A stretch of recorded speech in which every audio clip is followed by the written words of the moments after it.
प्रभु यीशु मसीह के नाम में सभी को जय मसीह की।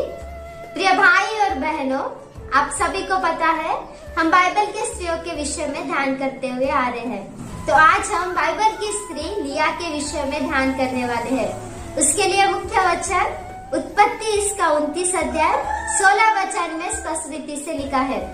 लिया कौन है कहने से लाबान की बड़ी बेटी, राहेल की बहन और याकूब की पहली पत्नी है करके हम यहाँ पर देख सकते हैं।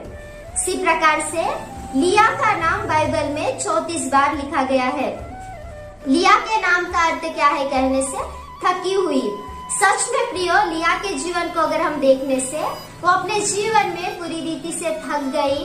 अनेक निंदाओं को सहते सहते, अनेक लोगों के बातों को सहते हुए, अनेक अपमानों को सहते हुए और पति के द्वेष को भी सहते हुए ये अपने जीवन में पूरी रीति से थक गई करके उसके जीवन में हम देख सकते हैं। तो आज हम लिया को परमेश्वर ने किस प्रकार से आशीष दिया, लिया का जीवन किस प्रकार से बदल गया, उसके जीवन में किस प्रकार से परमेश्वर ने अनेक अद्भुत आशीर्वादों को भर दिया, ये सारी बातें आज हम सीखने वाले हैं।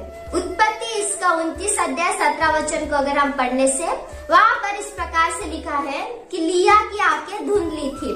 इसी कारण से याकूब लिया से नहीं परंतु राहेल जो रूपवती और सुंदर थी उससे प्रेम करता था। इसीलिए लाबान के लिए वो 7 वर्ष तक काम किया। बाद में याकूब लाबान के पास जाता है और कहता है मेरा विवाह राहेल से कर दो। ऐसे कहने के बाद लाबान याकूब को धोखा देकर रात के समय में राहेल के बदले में लिया को याकूब के पास भेजता है। जब सुबह याकूब उठकर देखता है तो अपने पास लिया रहती है।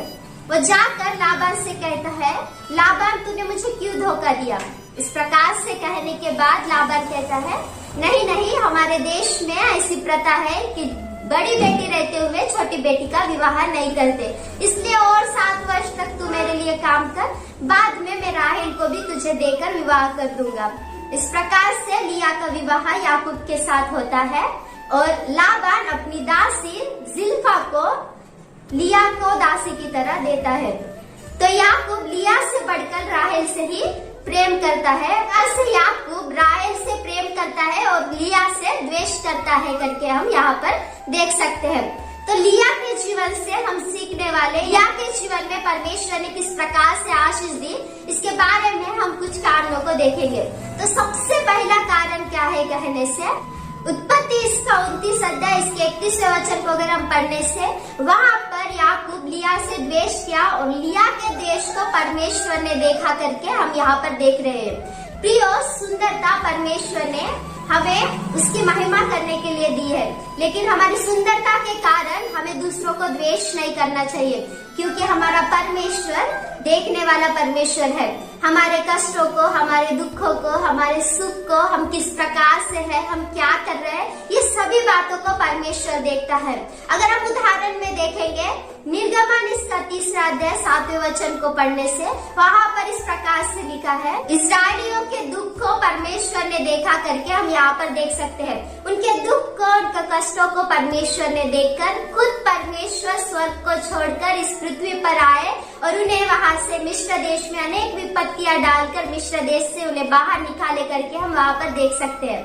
उसी प्रकार से उत्पत्ति इसका 16 अध्याय 11 से 13 वचन को अगर हम पढ़ने से वहाँ पर परमेश्वर ने हजीरा के प्रार्थना को सुना। हजीरा जब जंगल में यात्रा कर रही थी, हजीरा ने कितने दुख को झेला, हजीरा ने कितने कष्टों को झेला, ये सारी बातें परमेश्वर ने देखकर स्वर्ग से उतर के आके परमेश्वर ने उसे वाचा बांधी करके हम यहाँ पर देख सकते हैं। सच में प्रियो, हमारा परमेश्वर देखने वाला परमेश्वर है। हमारे कष्टों को, हमारे दुखों को, सभी को परमेश्वर देखता है। वही इसी प्रकार से परमेश्वर ने लिया के द्वेष को भी देखा, लिया के निंदाओं को परमेश्वर ने देखा, वो किस प्रकार से दुख में थी, ये सारी बातें परमेश्वर ने देखकर परमेश्वर ने उसके गर्भ को खोल दिया करके हम यहाँ पर देख सकते हैं। उत्पत्ति इसका 29 अध्याय 32 से 35 वचन को अगर हम पढ़ने से वहाँ पर परमेश्वर ने लिया को अनेक अद्भुत आशीर्वादों से भर दिया। सच में प्रियो, विवाह होने के बाद एक स्त्री को गर्भ का फल मिलना या बच्चे होना बहुत ही आनंद की बात होती है।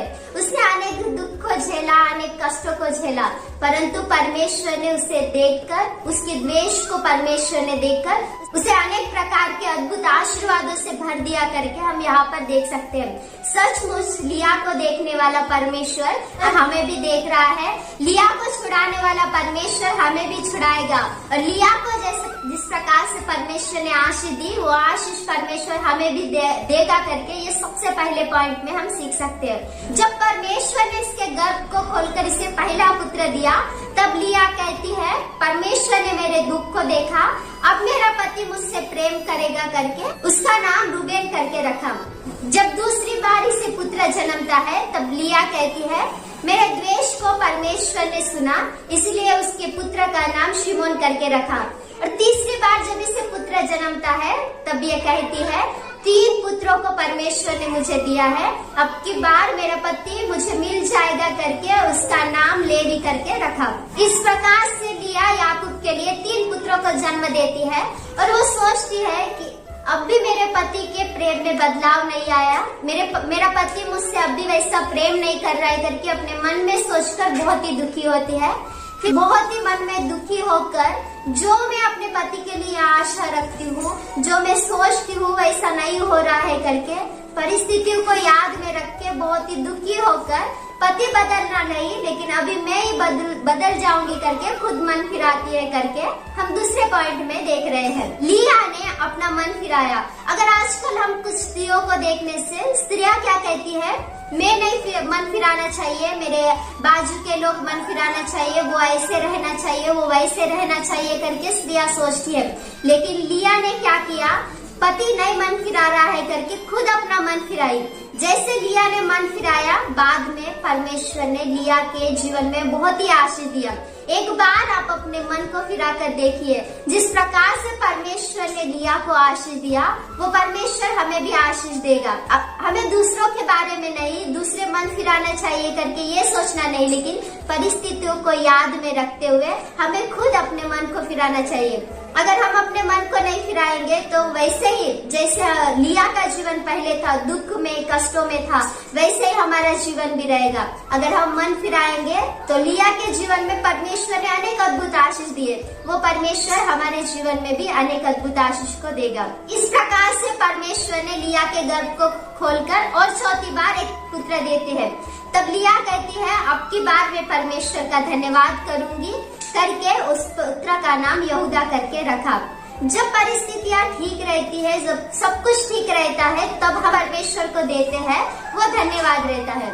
लेकिन जब परिस्थितियां हमारे विरोध में रहती है, जब हमारे जीवन में कुछ भी ठीक नहीं रहता है, तब जो हम परमेश्वर को देते हैं वो धन्यवाद का बलिदान होता है। भजन संहिता इसका 50 अध्याय इसके 23वें वचन में इस प्रकार से लिखा है, धन्यवाद का बलिदान चढ़ाने वाला। भजन संहिता 50 अध्याय इसके 23वें वचन में इस प्रकार से लिखा है, धन्यवाद का बलिदान चढ़ाने वाला मेरी महिमा करेगा।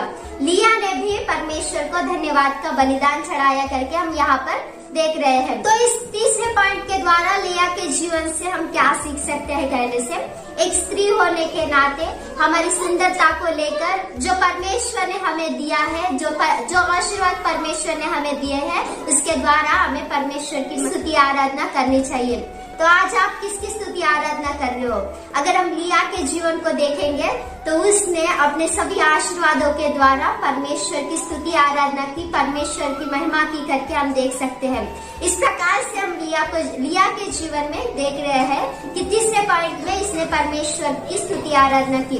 तो स्त्री होने के नाते हमें परमेश्वर की आराधना करना चाहिए, परमेश्वर को धन्यवाद देना चाहिए करके हम यहाँ पर सीख रहे हैं। मत्ती रचित सुसमाचार इसका पहला अध्याय इसके 2-3 वचन को पढ़ने से वहाँ पर इस प्रकार से लिखा है, अब्राहम से इसहाक उत्पन्न हुआ, इसहाक से याकूब उत्पन्न हुआ, याकूब से यहूदा और उसके भाई उत्पन्न हुए, यहूदा और तामार से फिरिस वजरेह उत्पन्न हुए।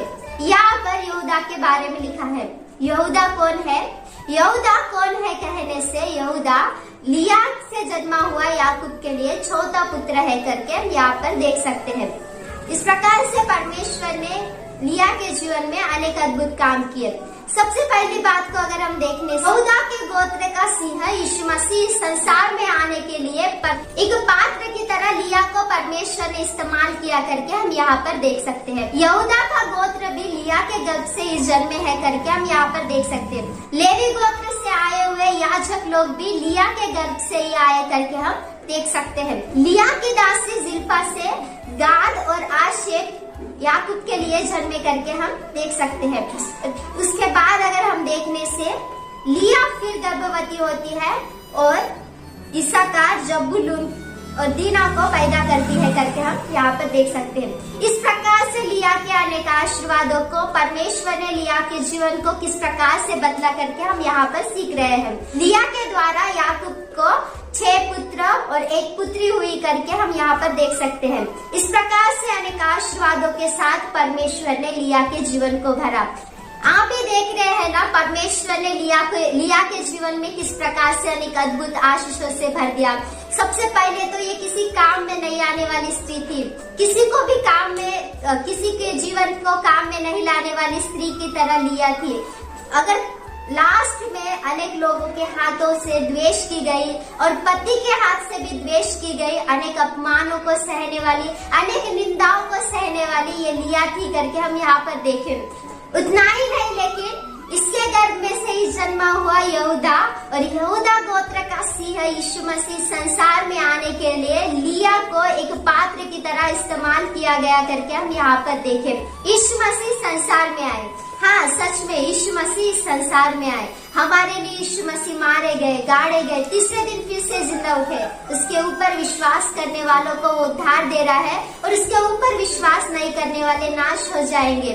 ये बात अगर आप भी परमेश्वर के यीशु मसीह के ऊपर विश्वास नहीं किए हो तो यीशु मसीह पर विश्वास कीजिए और परमेश्वर के उद्धार को प्राप्त कीजिए। इस प्रकार से हम लिया के जीवन को देख रहे हैं। पहले पॉइंट में देखा कि लिया को द्वेष किया गया, उसके पति ने लिया को द्वेष किया और परमेश्वर ने उसके द्वेष को देखा करके हमने पहले पॉइंट में सीखा।